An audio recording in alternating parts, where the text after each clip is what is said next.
오늘의 시간 하나님께서 우리에게 주신 말씀은 구약성경 사무엘상 3장 1절 말씀부터 9절 말씀입니다. 구약성경 412면입니다. 구약성경 412면에 있는 사무엘상 3장 1절 말씀부터 9절 말씀까지 제가 봉독합니다. 하나님의 말씀을 잘 경청하시기 바랍니다. 아이 사무엘이 엘리 앞에서 여호와를 섬길 때에는 여호와의 말씀이 희귀하여 이상이 흔히 보이지 않았더라. 엘리의 눈이 점점 어두워가서 잘 보지 못하는 그때에 그가 자기 처소에 누웠고 하나님의 등불은 아직 꺼지지 아니하였으며 사무엘은 하나님의 궤에 있는 여호와의 전 안에 누웠더니 여호와께서 사무엘을 부르시는지라. 그가 대답하되 내가 여기 있나이다 하고 엘리에게로 달려가서 이르되 당신이 나를 부르셨기로 내가 여기 있나이다 하니 그가 이르되 나는 부르지 아니하였으니 다시 누우라 하는지라. 그가 가서 누웠더니 여호와께서 다시 사무엘을 부르시는지라. 사무엘이 일어나 엘리에게로 가서 이르되 당신이 나를 부르셨기로 내가 여기 있나이다 하니 그가 대답하되 내 아들아 내가 부르지 아니하였으니 다시 누우라 하니라. 사무엘이 아직 여호와를 알지 못하고 여호와의 말씀도 아직 그에게 나타나지 아니한 때라. 여호와께서 세 번째 사무엘을 부르시는지라. 그가 일어나 엘리에게로 가서 이르되 당신이 나를 부르셨기로 내가 여기 있나이다 하니 엘리가 여호와께서 이 아이를 부르신 줄을 깨닫고 엘리가 사무엘에게 이르되 가서 누웠다가 그가 너를 부르시거든 내가 말하기를 여호와여 말씀하옵소서 주의 종이 듣겠나이다 하라 하니 이에 사무엘이 가서 자기 처소에 누우니라. 아멘. 오늘도 하나님의 은혜와 큰 축복과 도우심이 우리 교회와 성도인들 가정에 늘 충만하시기 바랍니다. 요즘 우리가 하루하루 살면서 가장 많이 듣는 이야기의 주제, 가장 많이 듣는 소리가 무엇입니까? 힘들다. 힘들다. 또요. 어렵다. 또요. 망할 것 같아. 이대로 망할 것 같아. 그 다음에 또요. 막 죽을 것 같아. 막 돈 없어 죽을 것 같아. 막 건강 못해 죽을 것 같아. 막 그래요. 또 뭐라 그래요? 아무런 희망이 없는 것 같아. 요즘 우리 이야기를 나눠보면, 대화를 나눠보면 처음에는 내가 그 사람한테 소망을 줘야지, 좋은 말 해야지 라고 부부지간이든지 친구네지간에 쭉 이야기를 하다가 끝에 가면 결국 뭐예요? 결국에 우리 힘들다. 어렵다. 돈 좀 벌어와. 건강 좀 해봐. 하면서 우리는 결국 서로에게 상처를 주면서 이야기를 마무리하게 됩니다. 사실 우리는 이 어둠의 터널을 지나기 위해서 얼마나 아둥바둥하며 사는지 모릅니다. 하루하루, 내일도 불안합니다. 기약도 없습니다. 그래서 내일만큼은, 내 사랑하는 아들, 딸만큼은 좀 좋은 세상에서, 편안한 세상에서 살기 위해서 그 소망과 희망을 채우기 위해서 우리는 오늘 또 열심히 뛰고, 열심히 땀을 흘리고, 열심히 노력을 기울이는지 모릅니다. 그런데 여러분, 열심히 뛰셨습니다. 열심히 우리 땀을 흘렸습니다. 그래도 여러분은 지금 어떠십니까? 미래가 확실하게 보이십니까? 정말 내 미래는 확실해. 여러분, 이런 소망과 이런 기대와 이런 희망으로 가득 차고 그런 소망이 보이십니까? 이 세상의 모든 나라나 민족이나 가정이나 모두가 다 그렇듯이 이스라엘 역사도 역시 가만히 보면 희망차고 햇빛 지지 않을 것만 같은 정말 최고의 광역을 누릴 때도 있었지만 역시나 그들도 힘들고 어려운 암흑과 정말 잊어버리고 싶은 그런 긴 터널을 지났을 때가 한두 번이 아닙니다. 비록 하나님이 함께 하십니다. 하나님께서 도와주십니다. 하나님께서 은혜를 베풀어 주십니다. 그럼에도 불구하고 암흑의 역사, 캄캄한 역사, 내일을 기약할 수 없는 역사로 점철된 것이 한두 번이 아니고 또 작게는 우리 가정을 살펴보더라도 그래요, 하나님의 은혜 있어요. 하나님이 도와주셔요. 그래요, 하나님 인도하심을 알아요. 믿어요. 그러나 그럼에도 불구하고 계속해서 우리는 끝모를 추락과 끝모를 어둠 속으로 걸어가는 이 암흑기의 세월 우리는 있다는 것 우리 다 알고 있고 지금도 우리는 그렇게 보내고 있습니다. 자, 이스라엘 백성 가운데 아주 암흑기 중에 한 시대는 어느 시대냐면 바로 사사시대의 마지막 부분, 바로 오늘 본문의 말씀입니다. 이스라엘 백성, 아니 지금 우리 살아가고 있는 이 오늘 우리가 살아가는 우리들의 가장 힘들고 가장 어려울 때가 어느 때라고 생각하십니까? 자, 여러분 어느 때가 가장 힘드세요? 자, 돈이 없을 때가 가장 힘드십니까? 맞습니다. 돈이 없을 때가 가장 힘이 듭니다. 또 건강이 많이 약화돼가지고 일어날 힘이 없어 막 조금만 일어서면 막 어지럽고 막 그럴 것 같아. 여러분 그때 어렵습니다. 맞습니다. 집 안에 불행이 닥치기 시작하는데 이게 한 개만 이게 오면 좋은데 막 연속적으로 막 여러 가지 이 불행이 막 닥쳐옵니다. 그렇습니다. 그러면 힘이 듭니다. 어렵습니다. 그것이 암흑기입니다. 하지만 오늘 말씀을 보면 조금 다릅니다. 이스라엘 백성, 특히 사사시대의 이 마지막 부분에 살고 있는 이스라엘 백성은 얼마나 큰 암흑기를 보냈냐고 하냐면 우리는 이 말씀을 생각하면서 사무엘상을 쫙 펴들면서 우리는 이렇게 생각할 수 있습니다. 어떻게 생각하냐면 목사님 이게 사무엘 이게 시작을 됐는데 뭐가 어렵습니까? 사무엘이 어떤 사람입니까? 사무엘은 우리가 잘 알다시피 어떤 사람이에요? 바로 위대한 기도의 사람입니다. 사무엘은 위대한 기도의 사람이었고 이스라엘 백성이 위기에 처해 있을 때 무슨 광장으로 모이라 그랬어요? 미스바 광장으로 모이라 그랬어요. 그래서 거기에서 금식을 선포하고 하나님의 말씀을 대언하고 그래서 이스라엘 백성을 구원시켰던 것이 사무엘이에요. 그리고 사무엘은 우리가 잘 아시는 대로 거의 이제 마지막 사사예요. 하나님께서 부르신 그리고 하나님께서 세워주신 사람이에요. 뿐만 아니라 난 죽을 때까지 나 이스라엘 백성을 위해서 기도할 거야. 그렇게 선포했던 사람, 바로 기도의 사람이 바로 사무엘이에요. 어찌 보면 이스라엘 백성이 조금 어렵고 힘들 때라도 이 위대한 선지자 사무엘이 있었기 때문에 백성들은 행복했고 즐거웠어요. 그런데 이 시대가 암흑기래요. 이 시대가 제일 어두운 시기래요. 왜요? 왜 그러냐면 우리 다 같이 한번 1절 말씀을 같이 읽어보겠습니다. 오늘 본문 말씀 1절 같이 읽어보겠습니다. 시작. 아이 사무엘이 엘리 앞에서 여호와를 섬길 때에는 여호와의 말씀이 희귀하여 이상이 흔히 보이지 않았더라. 자, 우리가 생각하는 사무엘이 어느 때예요? 아이 때였어요. 아이. 사무엘이 어린 사무엘이어서 하나님을 섬기기 전에는 누구를 섬겼어요? 엘리 제사장을 섬길 때였다고 말씀하고 있어요. 이건 무슨 말씀이냐면 아무리 사무엘이 위대하고 아무리 사무엘이 기도의 사람이고 아무리 사무엘이 정말 하나님께서 세우신 마지막 사사라고 할지라도 이때는 어려서 아이여서 아무런 능력이 없었습니다. 심지어는 어때요? 사무엘아 라고 불렀는데도 분별하지 못하고 하나님께서 나를 부르셨구나 깨닫지 못하고 분간하지 못할 때였어요. 자, 7절 말씀을 다시 한번 읽어보겠습니다. 7절 같이 읽습니다. 시작. 사무엘이 아직 여호와를 알지 못하고 여호와의 말씀도 아직 그에게 나타나지 아니한 때라. 그때예요. 그러니까 다시 말씀드리면 이스라엘 백성이 아주 암흑기였어요. 이스라엘 백성이 아주 힘든 시기였어요. 왜요? 사무엘이 아직 능력을 베풀지 못했기 때문에 그래요. 어린 아이였어요. 자, 설상가상입니다. 이 시대는 어떠했다고 기록하고 있어요? 본문 말씀 1절 말씀에 보니까 어때요? 아직 아이 사무엘이 엘리 앞에서 여호와를 섬길 때에는 어떤 때라 그랬어요? 여호와의 말씀이 희귀했대요. 여호와의 말씀이 희귀했대요.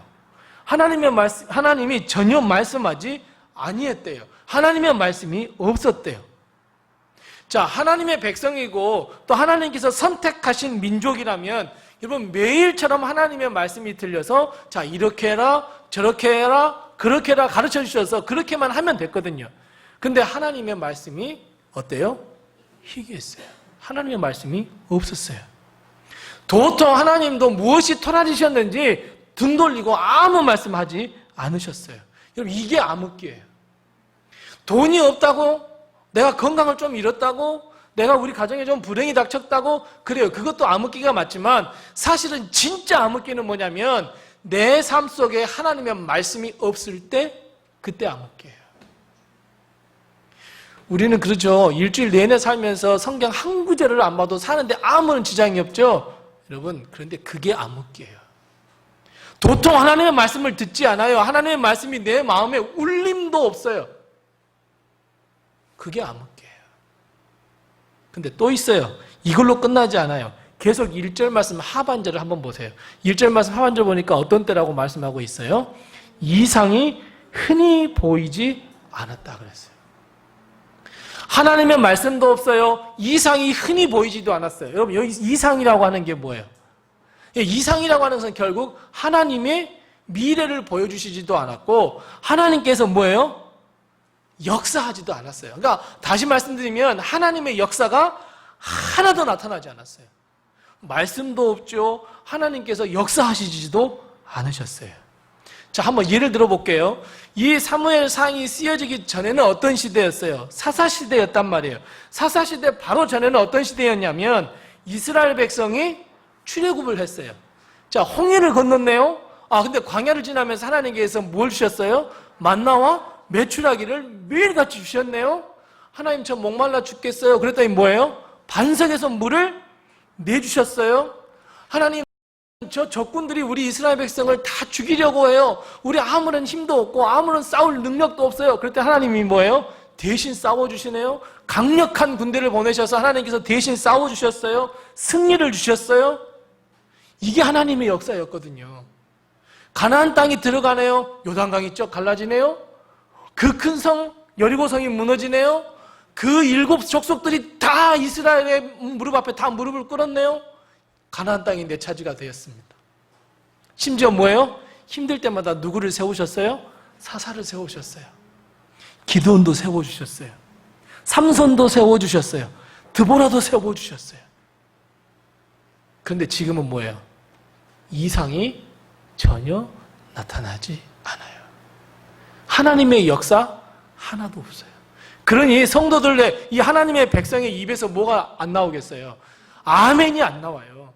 하나님의 은혜구나 안 나와요. 여러분 얼마나 암흑기입니까? 하나님의 말씀도 없어요. 하나님의 은혜도 없어요. 하나님을 믿는 믿음도 다 바닥났어요. 하나님께서 역사하시지도 않아요. 얼마나 큰 암흑기입니까? 자, 그뿐만이 아닙니다. 여기까지는 제가 말씀을 드리지 않죠. 또 있습니다. 2절 말씀 볼까요? 자, 2절 말씀을 한번 보겠습니다. 2절 말씀 보니까 뭐라고 말씀하고 있어요? 엘리의 눈이 점점 어두워가서 잘 보지 못하였다 그랬어요. 이게 무슨 말이에요? 이스라엘 백성을 이끌어가야 할 지도자가 어때요? 점점 눈이 어두워졌대요. 여기서 점점 눈이 어두워졌다는 것은 두 가지 의미예요. 하나는 총기를 잃어가요. 사람이 총기를 잃어가면 눈이 어때요? 빠릇빠릇하지 않거든요. 눈이 이렇게 침침해서 잘 보이지 않거든요. 총기를 잃었다는 거예요. 두 번째는 뭐냐면 그 시대를 직시하지 못한 거예요. 지금 이 시대가 하나님의 말씀이 없구나. 우리 가정이 왜 이렇게 힘들지? 우리 가정에 기도가 없구나. 내 삶 속에 내 삶이 왜 이렇게 힘이 들지? 내 마음 속에 내 삶 속에 하나님의 말씀에 울림이 없구나. 이렇게 직시해야 하는데 민족의 지도자라는 사람이 점점 눈이 어두워져서 보지 못했어요. 직시하지 못했어요. 드보라, 기드온, 삼손과 같은 이런 사사가 있었을 때는 총기가 그냥 대단해서 하나님께서 말씀을 하신 걸 듣고 말씀을 행하고 그래서 이스라엘 백성을 구원했는데 엘리는 완전히 우왕좌왕하는 지도자로 전락해버렸어요. 심지어 엘리 제사장을 도와야 할 조력자들, 그 조력자들 가운데 최고의 조력자들인 사랑하는 자식들이 하나님이 원치 않는 일을 행했어요. 결국 그들 하나님의 벌을 받아 죽고 말았어요. 악독한 가정이 되어버렸습니다. 이스라엘 백성이 얼마나 큰 암흑기를 보냈습니까? 영적으로 볼 때, 정치적으로 볼 때, 사회적으로 볼 때, 문화적으로 볼 때 얼마나 큰, 얼마나 깊은 암흑, 어둠의 시대를 보내야 했겠습니까? 그런데 여러분, 사무엘 시대가 이랬대, 여기서 끝입니까? 그렇지 않습니다. 왜요? 우리 가정을 한번 돌아보십시오. 지금 코로나 바이러스 때문에 너무나 힘든 우리나라와 우리 사회, 아니 전 세계 이 지구촌을 한번 돌아보십시오. 우리 가정과 우리나라와 지구촌을 돌아보면 여러분 옛날보다 얼마나 많이 밝아졌고 얼마나 풍요로워졌는지 모릅니다. 그런데 여러분 영적으로 가장 힘든 때가 어느 때입니까? 지금입니다, 여러분.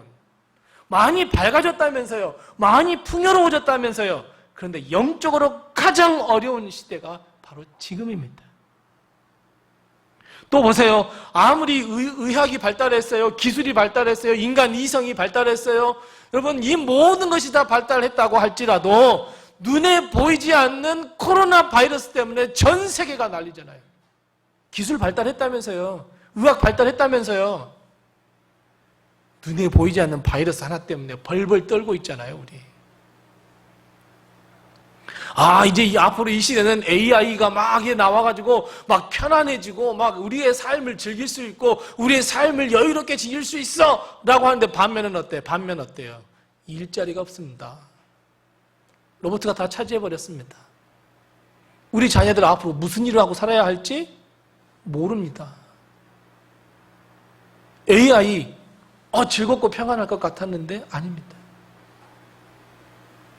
겉으로는 자동차를 몰고 다니고 집도 있고 풍요로운데 어떻습니까? 맞벌이를 해야 겨우겨우 버텨낼 수 있습니다. 우리 아이들 보십시오. 게임 중독에 빠져서 게임만 하고 있습니다. 전혀 미래가 없는 것 같아 보입니다. 미래에 대한 꿈도 없고 희망도 없습니다. 너 커서 뭐 하려고 그래? 몰라, 그냥 살지 뭐. 배고프면 냉장고 열면 되지. 우리 가정에 미래가 있다고 생각하십니까? 우리나라에 희망이 있고 참된 소망이 있다고 생각하십니까?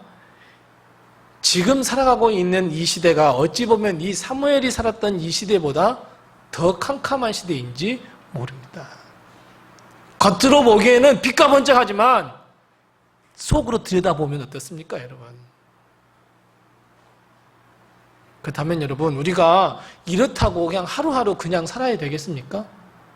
우리의 삶을 운명이라고 하는 손에 맡겨서 그냥 살아야 되겠습니까? 오늘 3절 말씀 거기에 답이 있습니다. 3절 말씀 같이 한번 읽어보겠습니다. 3절입니다. 시작. 하나님의 등불은 아직 꺼지지 아니하였으며 사무엘은 하나님의 궤에 있는 여호와의 전 안에 누웠더니. 아멘.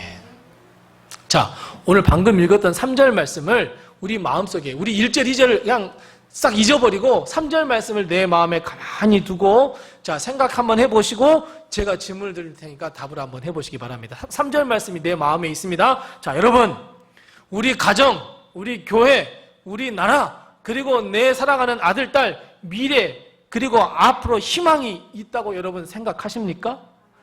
이 어두움의 터널이 여러분 끝이 있다고 생각하십니까? 희망이 진짜 있으십니까? 네, 맞습니다. 있습니다, 여러분. 소망이 있어요. 우리에게는 소망이 있고 미래가 있고 희망이 있어요. 왜요? 오늘 3절 말씀 보니까 뭐라고 말씀하고 있어요? 하나님은 아직 그 등불을 끄지 않으셨대요. 하나님이 확 꺼버리면 다 끝이에요. 그런데 하나님은 이 풍전등화와 같은 처지에 놓여 있지만 하나님은 그 소망의 불, 능력의 불, 말씀의 불을 완전히 다 꺼뜨리지 아니하셨대요. 아직 등불이 꺼지지 않았어요. 그래도 그 소망이 있단 말이에요. 그래서 여러분, 우리는 주저앉아 있어야 되겠습니까? 힘을 내야 되겠습니까? 포기해야 되겠습니까? 소망을 품어야 되겠습니까? 아무것도 없다고 힘들다고 걱정스럽다고 걱정이 태산이라고 한숨만 쉬시겠습니까? 아니면 희망을 갖고 일어서시겠습니까? 여러분, 아직 꺼지지 않는 하나님의 이 등불을 바라보시기 바랍니다. 이 등불을 보셔야 합니다.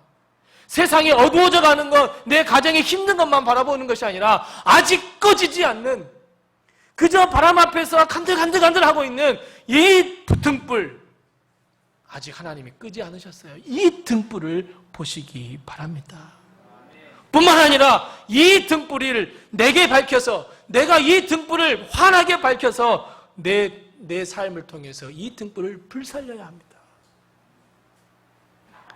하나님은 이 세상을 살아가는 우리들에게 말세에 무엇을 부어주시겠다고 말씀하셨어요? 성령의 충만함을 부어주신대요. 언제요? 말세 때요. 예수 그리스도가 이 땅에 오시는 날이 가까우면 가까울수록 성령의 충만함을 부어주시겠대요. 오순절 다락방의 성도들 보세요. 주님께서 승천하시면서 야 너희들 무섭지? 그런데 예루살렘 떠나지 말고 너희들 모여서 성령을 기다려. 그때 처음에 몇 명 모였다고요? 한 500명쯤 모였대요. 그런데 500명 모였다가 몇 명이 도망갔어요? 380명 도망가고 몇 명 남았어요? 120명 남았어요. 120명도 사실은 긴가민가 했지만 그래도 하나님께서 하신다고 하니까 소망을 갖고 기도했어요. 근데 그때 그게 무엇을 주셨어요? 성령을 주셨잖아요. 여러분 성령을 주셨는데 결국 몇 명이, 이 120명이 지금의 세상을 만들었어요. 이 120명이 지금의 복음의 역사를 만들었단 말이에요. 예수님께서 부르셨던 그 12명의 사도가 이 세계에 복음화를 시켰단 말이에요. 마찬가지예요. 하나님은 우리 한 사람 한 사람, 우리 로데메 성도들 한 사람 한 사람의 그 영혼과 심령의 성령의 불을 끄지 않으셨어요. 성령의 권능을 앗아가지 않으셨어요. 그렇다면 여러분 어떻게 해야 됩니까? 우리는 우리에게 남은 이 성령의 능력과 아직 꺼뜨리지 않은 이 불을 힘들어하고 누워있고 주저앉아있고 한숨 쉬는 영혼, 한숨 쉬는 많은 사람들에게 그들에게 전파해야 되지 않겠습니까? 하나님이 함께 하십니다. 하나님이 도와주십니다. 힘내십시오. 이렇게 말해야 되지 않겠습니까? 이러기 위해서는 주저에 앉아있는 내가 일어서야 합니다. 여러분 내가 누워있는데 일어나 하나님이 도와주신대. 그러면 그들 듣는 사람이 뭐라 그러겠어요? 딱 두자. 뭐라 그래요? 너 나아 그래요. 한숨 푹푹 내쉬면서 지나가는 사람한테 하나님이 희망이 되세요. 하나님이 소망이 되세요. 일어서세요. 그러면 뭐라 그래요? 한숨 쉬는 너 나아 그런단 말이에요. 그래서 아직 꺼지지 않는 등불을 가지고 있는 우리는 이 말부터 우리는 다른 사람과 달라야 합니다. 다른 사람이 부정적인 말을 할 때 우리는 긍정적으로 말을 하고 하나님께서 반드시 도와주실 것이라고, 하나님께서 인도해 주실 것이라고 보라고, 사무엘 시대 때 보라고. 아직 꺼지지 않은 하나님의 이 등불 하나로 사무엘은 온 세계를 구했고 민족을 구하는 지도자가 되지 않았냐고. 당당하게 말씀하실 수 있어야죠. 그것이 권능의 말이에요. 그것이 살리는 말이고 그것이 성령의 말이에요. 우리는 이것부터 바꿔야 돼요. 아유 힘들다잉. 그러니까 힘들어 죽겠는데 말이야 해서 그 힘들다고 하는 사람보다 어때요? 더 많이 힘든 걸 이야기해버려요. 무슨 능력이 있겠어요? 그리고 교회 가자 그러면 야 더 힘든데 무슨 교회를 가냐 그러지 않겠습니까? 더 힘든데 무슨 예수를 믿겠냐고 그러지 않겠습니까?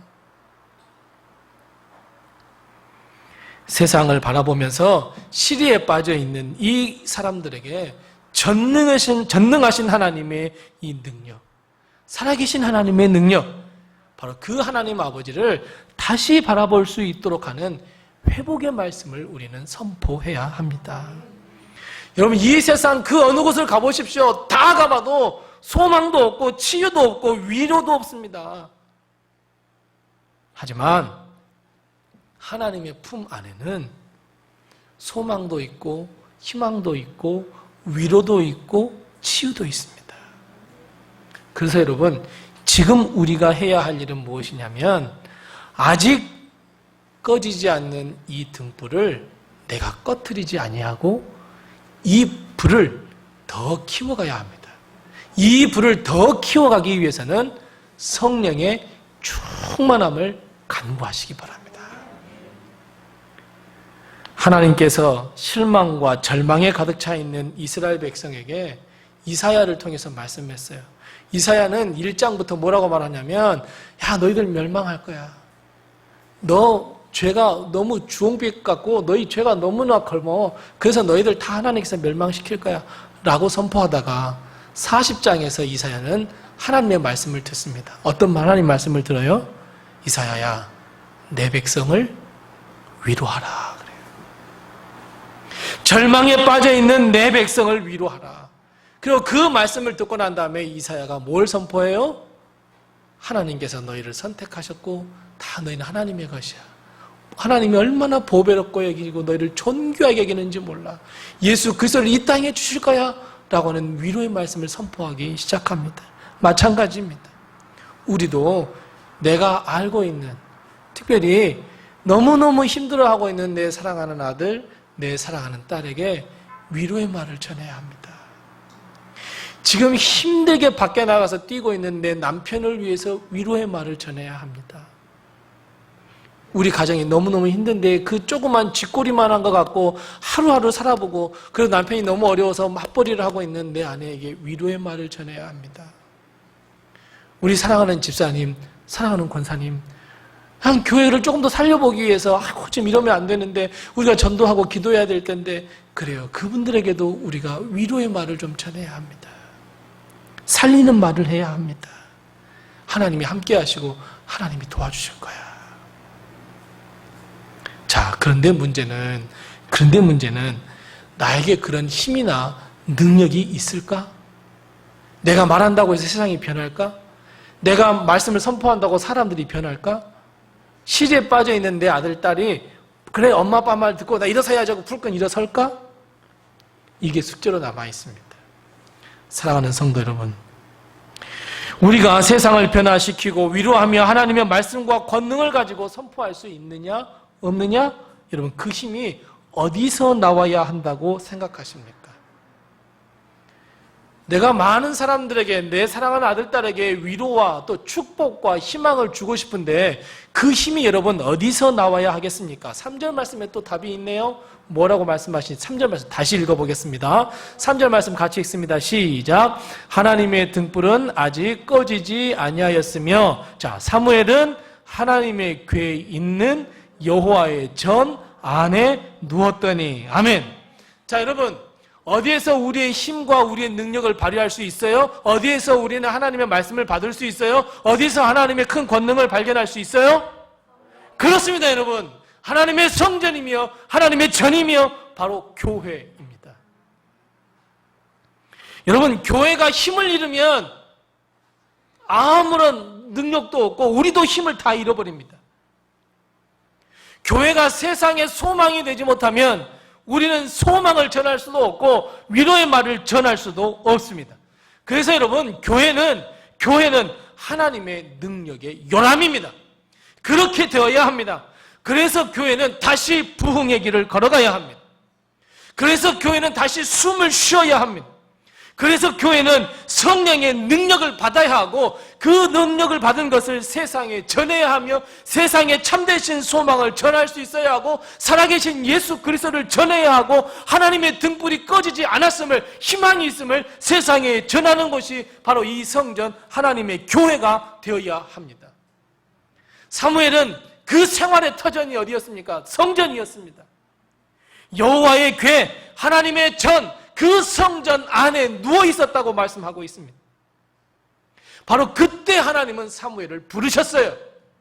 사무엘이 다른 곳, 세상 어느 곳에 있을 때 사무엘아 부르신 거 아니에요. 하나님의 성전 안에 있었을 때 그때 능력을 주시기 위해서 사무엘을 부르셨어요. 마찬가지예요. 어디에서 성령을 받으시겠어요? 어디에서 말씀을 받으시겠어요? 어디에서 소망과 위로와 용기와 치유함을 받으시겠어요? 여러분, 교회밖에 없습니다, 여러분.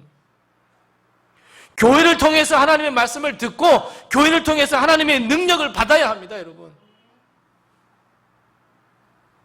그래서 우리는 교회 중심의 삶을 살아야 합니다. 교회 중심의 삶을 살아야 합니다. 요즘은 교회하면 권위도 다 떨어져 버렸습니다. 교회하면 세상에서 손가락질을 받습니다. 교회는 다 추락해 버렸습니다. 그러니까 어때요? 세상에 소망이 없는 거예요. 교회가 손가락질 받으니까 희망할 게 아무것도 없어요.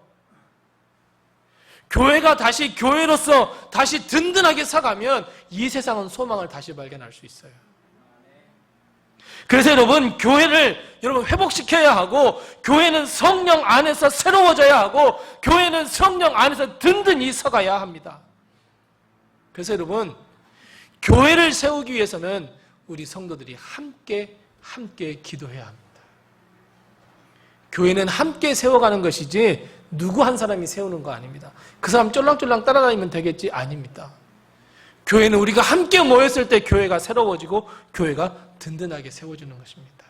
자, 그런 의미에서 볼 때 교회가 든든하게 서가고 교회가 교회되어지며 교회가 새롭게 되기 위해서는 반드시 필요한 것, 필수 조건이 하나가 있습니다. 그게 무엇이냐면 하나님의 말씀입니다. 교회는 하나님의 말씀으로 다시 새로워져야 합니다, 여러분. 여러분, 교회가 세상 지식을 전하는 곳입니까? 교회가 1 더하기 1은 2야? 꼭 기억해야 해? 우리 아이들에게 이렇게 가르치는 것이 교회입니까? 아니면 교회 와서 사람을 사귀기 위해서 여러분, 난 정말 외로워서 나 못 견디겠어. 교회에서 와가지고 사람들 사귀어야지. 집사님들이 막 나에게 좋은 말씀 해주면, 나는 막 좋아. 여러분, 이러기 위해서 교회 나오는 겁니까? 아닙니다, 여러분. 교회는 오직 하나님의 말씀이어야 합니다. 이 말씀을 듣고 이 말씀으로 새로워지고 이 말씀을 만나와 메추라기를 매일매일 먹듯이 우리가 매일매일 먹고 마시고 우리가 소화시켜야 하고 이 말씀대로 우리가 살아가야 합니다. 하나님의 말씀을 늘 순종해야 하고 하나님의 말씀대로 늘 순종하는 그것이 바로 교회여야 합니다. 7절 말씀 아까 읽었잖아요. 사무엘이 처음에는 하나님의 음성을 하나님의 음성으로 알아차리지 못했습니다. 그때 하나님은 사무엘에게 말씀하지 않으셨어요. 자, 이때 아주 중요한 결단을 하게 됩니다. 어떤 결단을 하게 되냐면 엘리가 그걸 알았어요. 엘리가 그걸 알고 사무엘에게 가르쳐줘요. 사무엘아, 너 또 누가 사무엘아 라고 말하면 뭐라고요? 여호와여 주님이여 말씀하옵소서 주의 종이 듣겠습니다. 이렇게 해라 그랬어요. 자, 그렇다면 여러분, 교회가 되고 교회가 참된 소망을 이루고 우리 성도가 교회를 통하여 은혜를 받고 교회를 통하여 힘을 얻기 위해서는 우리 성도들 한 사람 한 사람이 이 고백을 해야 합니다. 어떤 고백을요? 주여 말씀하옵소서 주의 종이 듣겠습니다. 무슨 결단이에요? 순종의 결단입니다. 하나님이 말씀하시면 저 그 말씀대로 살겠습니다. 주여 주의 종이 여기에 무릎 꿇고 있습니다. 하나님이여 말씀하시옵소서. 제가 무엇이든지 듣고 순종하겠습니다. 여러분, 이 순종의 결단만이 교회를 교회되게 해요. 자, 우리들 다 나왔어요. 자, 하나님의 말씀이 선포돼요. 근데 우리는 다 땀만 먹고 있어요. 말씀은 말씀 따로, 내 삶은 내 삶 따로. 교회가 교회 되겠습니까? 교회가 소망이 있겠습니까? 교회에 능력이 있겠습니까? 아닙니다, 여러분. 우리가 하나님의 말씀을 듣고 그 말씀대로 내가 해야 되겠다고 하는 이 결단이 교회를 새롭게 하고 내 삶을 새롭게 하고 내 가정을 새롭게 할 수 있습니다. 그래서 여러분, 이 순종의 결단을 하시기 바랍니다. 하나님의 말씀보다는 내 말이 앞서거나 내 행동이 앞서는 것이 아니라 하나님의 말씀이 나를 이끌어갈 수 있도록 하겠다는 이 결단이 우리 가운데 있으시기 바랍니다. 성경은 하나님의 구원의 역사를 썼는데 성경은 창세기에서부터 요한계시록까지 한번 가만히 보시면 결국은 무슨 이야기냐면 하나님의 말씀을 순종한 사람들의 이야기입니다. 그 대표적인 것을 한번 보면 예수님의 어머니 마리아예요. 마리아가 있었어요. 누가 요셉하고 결혼하기로 했어요. 여기 결혼하면 이렇게 살고 저렇게 살고 막 꿈을 꾸고 있었어요. 근데 누가 찾아와요? 가브리엘이 찾아오네요. 그래서 가브리엘이 찾아와서 이 아가씨인 이 마리아한테 뭐라 그래요? 너 아이 가질 거야. 아기 낳으면 이름을 예수라 해? 여러분, 아가씨가 그런 말을 들으면 어떻게 하게 됐어요? 청천벽력과 같은 이야기죠. 올해야 뭐 그렇다고 치지만, 요즘 살아가는 그렇다 치지만, 옛날에는 만일 이랬다가는 돌에 맞아 죽어요. 돌에 맞아 죽는단 말이에요. 이게 죽음이란 말이에요. 그래서 마리아가 항변을 해요. 뭐라고요? 아니, 제가 어찌 남자를 알지 못하는데 무슨 얘기를 갖습니까? 이럴 수 없습니다. 그때 가브리엘은 다른 말 하지 않고 또 말씀해요. 뭐라고요? 아니야, 이것은 성령으로 잉태된 거야. 남자가 아니야, 성령으로 잉태된 거야. 네가 그 아이를 낳으면 임마누엘이라고 꼭 이름을 지어야 해 라고 했을 때 마리아가 뭐라 그랬어요? 주의 계집종이오니 주의 말씀대로 되기를 원하나이다. 그래서 누가 태어났어요? 예수님이 태어난 거예요. 이렇듯 순종이라고 하는 것은 엄청난 결과를 가져와요. 그래서 여러분, 이런 하나님의 말씀에 순종하겠다고 하는, 주님, 말씀하옵소서, 내가 주의 종이 주의 말씀을 듣겠습니다 라고 하는 이 결단이 우리에게 꼭 있으시기 바랍니다. 그럴 때 우리 로뎀교회는 다시 새로워지고, 우리 로뎀교회는 다시 재출발할 수 있고, 그리고 우리 로뎀교회는 세상을 향해서 당당하게 하나님 말씀을 선포하며, 세상을 향해서 위로를 선포하며, 세상을 향해서 소망을 선포할 수 있는 교회로 거듭날 수 있다는 것.